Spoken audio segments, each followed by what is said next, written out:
Dapur sudah tampak bersih. Lantai berkilau karena baru saja dipel. Lia sibuk membereskan rak piring. Bu Neneng masuk. Awas Bu, hati-hati. Lantai masih licin banget. Soalnya baru saja dipel. Lah, ngapa jam segini? Kayak orang gak ada aturan aja. Bu, soalnya habis ini saya ada urusan. Jadi, di rumah udah rapi duluan. Urusan apa sih? Dari kemarin tuh sok sibuk aja. Padahal saya lihat hasilnya gak ada. Kan gitu Bu. Saya cuma ada janji sebentar. Alasan aja kamu. Dari dulu juga saya lihat kerjaannya sok rajin. Tapi tetep aja, kamu itu bukan orang yang bisa ngebanggain. Kenapa jadi ngomong gitu Bu? Saya kan cuma nyelesain kewajiban saya di rumah. Tahu Mas Reza juga, hidup rumah biar beres. Iya, tapi tetep aja saya heran loh. Mau hidupnya kayak repot sendiri. Dari keluarga juga bukan siapa-siapa. Astagfirullah Bu, maksudnya apa ya? Saya cuma jalanin aja peran saya, gak ada hubungannya sama keluarga saya. Ya adalah, kamu itu kan mau anak orang gak punya. Udah jelas kelihatan. Saya heran, kenapa Reza bisa naksir kamu? Jangan-jangan ada apanya tuh? Astagfirullah Bu, jangan gitu. Saya sama Mas Reza udah kenal lama, gak ada mainan aneh. Reza itu anak saya yang paling nurut. Dulu tuh, apa aja lo dengar kata saya. Tapi semenjak sama kamu, jadi sering ngelawan. Kamu tuh bawa pengaruh gak baik. Saya gak pernah maksain dia Bu. Semua keputusan selalu Mas Reza yang bersendiri. Saya gak pernah nyuruh dia buat bantai Ibu. Apa nyatanya begitu? Lah sendiri kok jadi beda dianya. Kamu tuh model apa sih? Berani nikah sama anak saya? Saya nikah sama Mas Reza karena emang kami saling mau Bu, bukan karena ada maksud lain.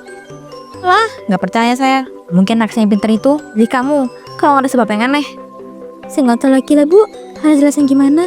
Mungkin semuanya takdir Allah.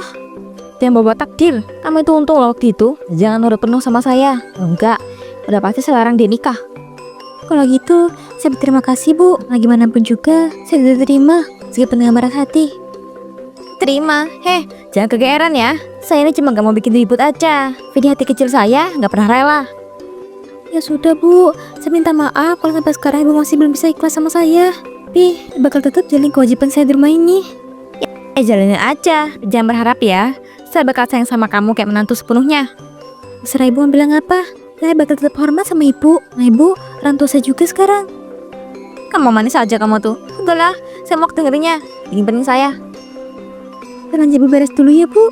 Kok ada apa-apa? Terserah. Saya malas di sini. Hawanya gak enak kalau ada kamu.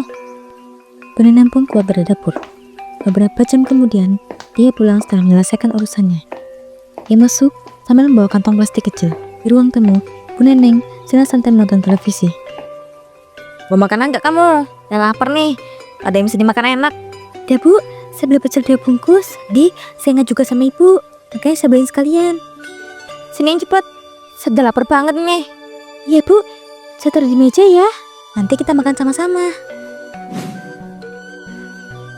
Kamu tuh mau mandi kek? Atau cuci muka dulu? Baunya apek banget. Selera makan saya kalau kamu begini.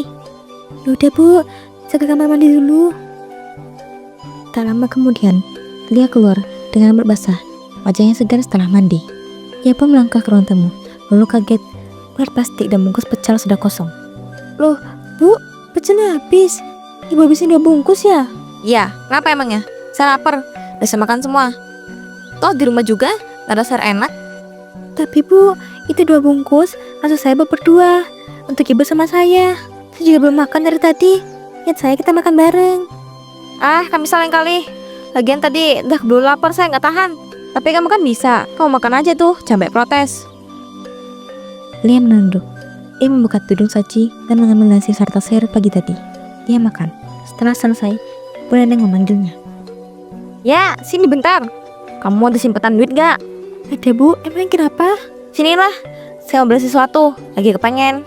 Maaf Bu, bukan saya nggak mau ngasih. Nih, saya udah janji sama Mas Reza. Gak utak duit simpenan. Itu juga kan duit anak saya, bukan duit kamu.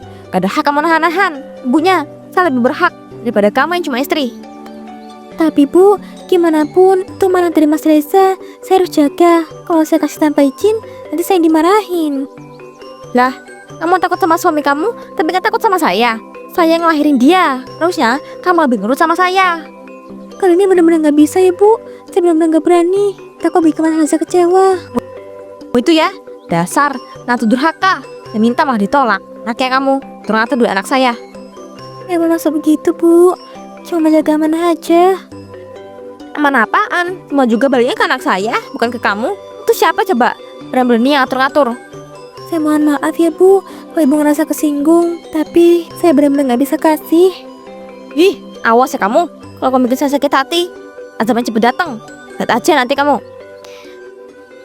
Malam itu, Lia sedang di dapur. Aroma masakan sudah tercium. Sementara suara air dari kamar mandi menandakan Reza sedang mandi. Bu Neneng masuk ke dapur dan memperhatikan Lia. Ya Allah, Lia, potong suara kok gitu sih? Rapi banget, bikin suara makan hilang. Bu, saya masaknya buru-buru. Ini potongan sorenya kurang rapi nih. Alasan lagi, alasan mulu kamu tuh. Kalau masak harus niat, jangan asal. Orang rumah tuh seneng kalau masakannya bener, bukan asal jadi. Iya, Bu, saya berusaha kok masak sesuai selera keluarga. Cuma kadang mungkin ada yang kurang pas. Udahlah, sini, biar saja yang masak. Kamu tuh ya, nggak ngerti selera. Mana mau bikin suami betah. Jangan aja kamu gak ngerti, soalnya kamu kan beda sama keluarga saya.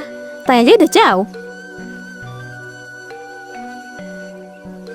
Tak lama kemudian, Reza sudah selesai mandi. Ia masuk ke dapur. Wah, makan malamnya udah siap ya. Lapar banget. Kerjaan tadi padat banget soalnya. Iya, Ma. Ayo makan. Sini duduk aja, makan biar badan kamu kuat nak. Reza pun mulai makan, menyendok sayur dan juga sambal. Namun beberapa saat kemudian, ia berhenti. Loh, kok rasa sambalnya agak aneh ya? Sayurnya juga asin banget. Biasanya nggak gini. Emang kenapa rasanya? Kayaknya biasa aja nak. Iya bu, tapi ini asin banget sampai nutupin rasa sayurnya. Sambalnya juga hambar, kurang garam kali ya? Oh, mau tanya aja tuh sama istri kamu. Kan dia yang masak tadi. Loh, Bu, tadi kan Ibu yang mau masak. Saya udah mundur bikin Ibu yang masak. Berani-beraninya kamu nuduh saya. Taman-taman masakannya gak enak, malah bilang tuh saya yang bikin. Bukan udah, Bu. Saya jujur ini. Ibu sendiri kan yang minta gantian masak. Alasan kamu, orang jelas-jelas kamu tadi di dapur. Jangan lempar kesalahan ke orang lain. Udah, nggak usah dibesar-besarin. Namanya juga manusia bisa salah. Ayo lanjut makan aja. Jangan jadi ribut tiroir makan. Iya, Mas. Saya minta maaf ya. Kalau rasanya gak sesuai. Tentu saja anak saya kelihatan kurusan. Tiap hari makan masakan kayak kamu. Bu, udah nggak usah dipermasalahkan terus.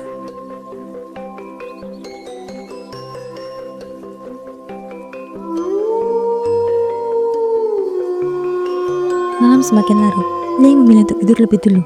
Berharap dengan tidur, hatinya bisa lebih tenang. Di ruang tamu, Reza masih di sana. Bu Neneng menghampirinya. Ibu mau bentar sama kamu. Dengan hal ibu pikirin. Ngomong apa bu?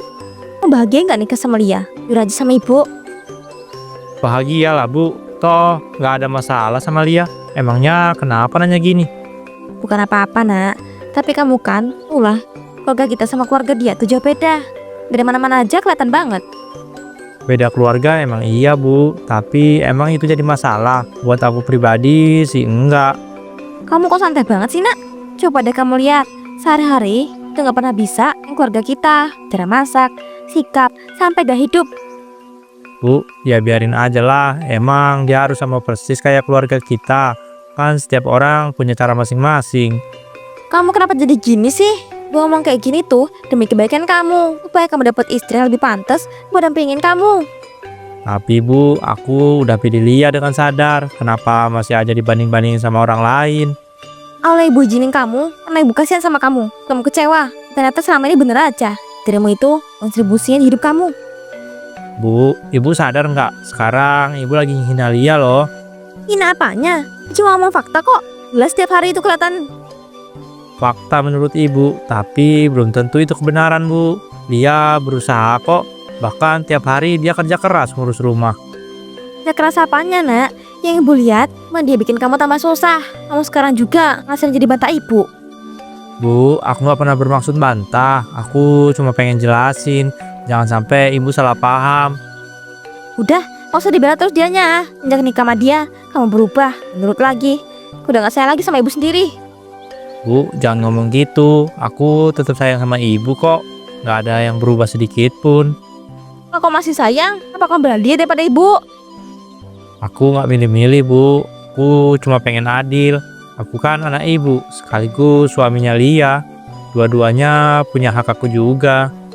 Ibu cuma mau kamu sadar, pernikahan kamu ini salah. Yang ibu mau cuma satu.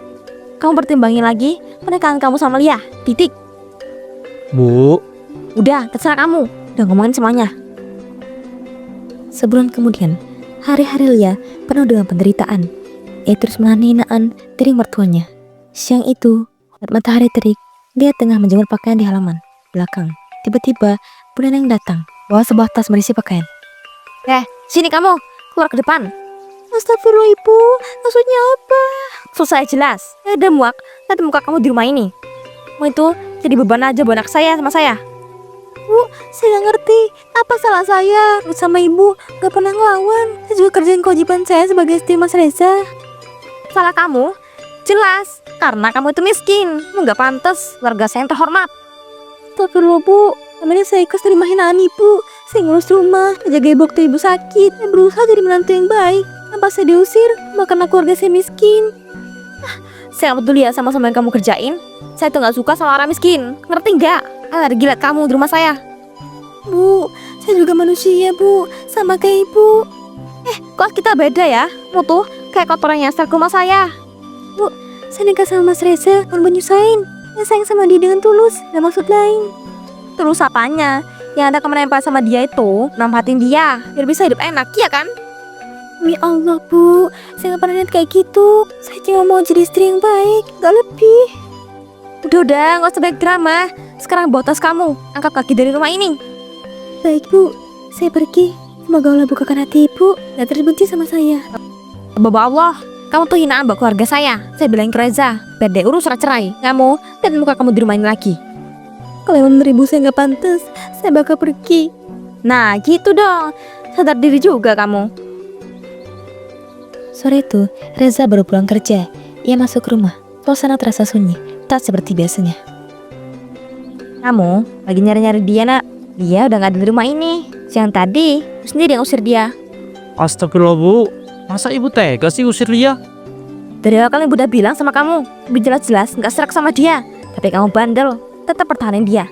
Lihat sekarang buktinya. Gak ada gunanya tuh perempuan miskin di rumah kita. Bu, Lia itu manusia, dia istri aku.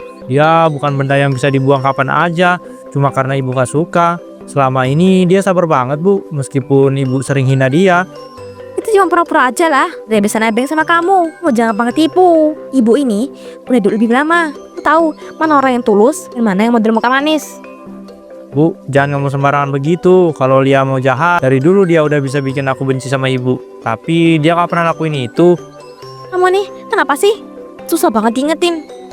Lihat aja sekarang, kamu malah balik-balik Lia depan ibu. Udah jelas kan pengaruh buruknya.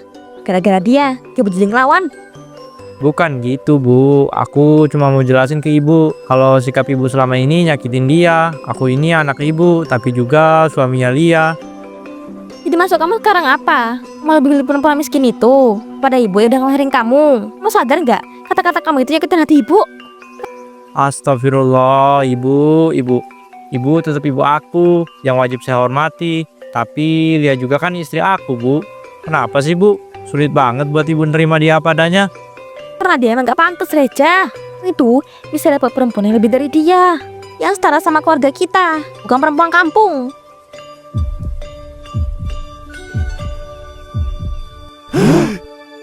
Tiba-tiba, wajah Bu Neneng mendadak pucat. Napasnya terengah-engah. Ia merasa sesak. Dada ibu, sesak! Astagfirullah bu. 5 tahun kemudian, di sebuah kamar yang mewah, ia berdiri di depan cermin. Wajahnya terlihat lebih tegar dan anggun, meski matanya masih menyimpan luka masa lalu.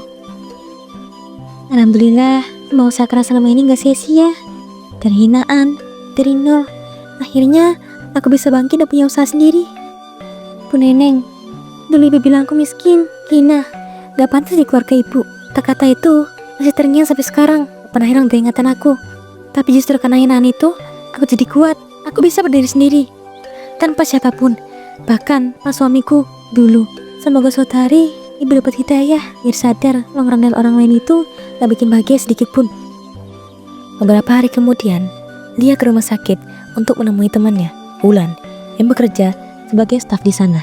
Namun saat ia masuk, tiba-tiba Mbak, tolong sekali ya, saya mohon. Ibu saya butuh operasi segera, tapi biayanya terlalu besar buat kami. Apa nggak ada cara lain? Cicilan kek atau apapun, saya bakal bayar sampai lunas. Maaf pak, hanya jelas operasi gede. Harus ada uang muka dulu. Kalau enggak, nggak bisa proses. Tapi tolong, ini nyawa ibu saya mbak. Saya sudah cari pinjaman sana sini, nggak ada yang bisa bantu. Saya beneran bingung harus gimana lagi.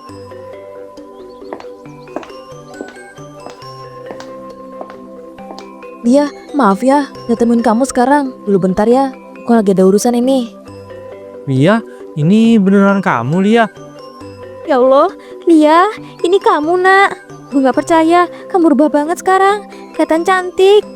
Maaf bu, saya kesini lambat urusan ibu. Saya mau ketemu sama teman saya Wulan. Salah paham. Lihat dulu bentar. Ibu mohon, ibu tahu dulu ibu kejam sama kamu. Ibu usir kamu, ibu buta nak. Maafin ibu ya, ibu salah. Saya udah terlalu sering bu dengan kata maaf. Luka yang ibu tinggal di hati saya gak pernah hilang sampai sekarang. Lia, aku juga minta maaf. Aku gagal jadi suami yang bisa melindungi kamu dulu. Mas Reza, semua udah lewat. Ya, dari jalan saya sekarang. Udah lagi penjelasan apapun. Iya, tolong ya nak. Ibu lagi sakit parah. Takut aja ibu datang tanpa sempat minta maaf. Sekali ini aja ya, peluk ibu. Bilang kalau kamu udah maafin ibu. Biar hati ibu tenang. Lia, kalau kamu mau, kamu tunggu di luar dulu ya. Aku selesai ini dulu. Iya Lan, tunggu di luar ya. Kabarin kalau udah selesai. Ya, nak, ibu mohon, maafin ibu. Dia melangkah pergi tanpa mengeleh ke belakang. Sementara Bu Neneng hanya menangis sesenggukan di kursi rodanya. Dan Reza hanya bisa menunduk dengan penuh penyesalan.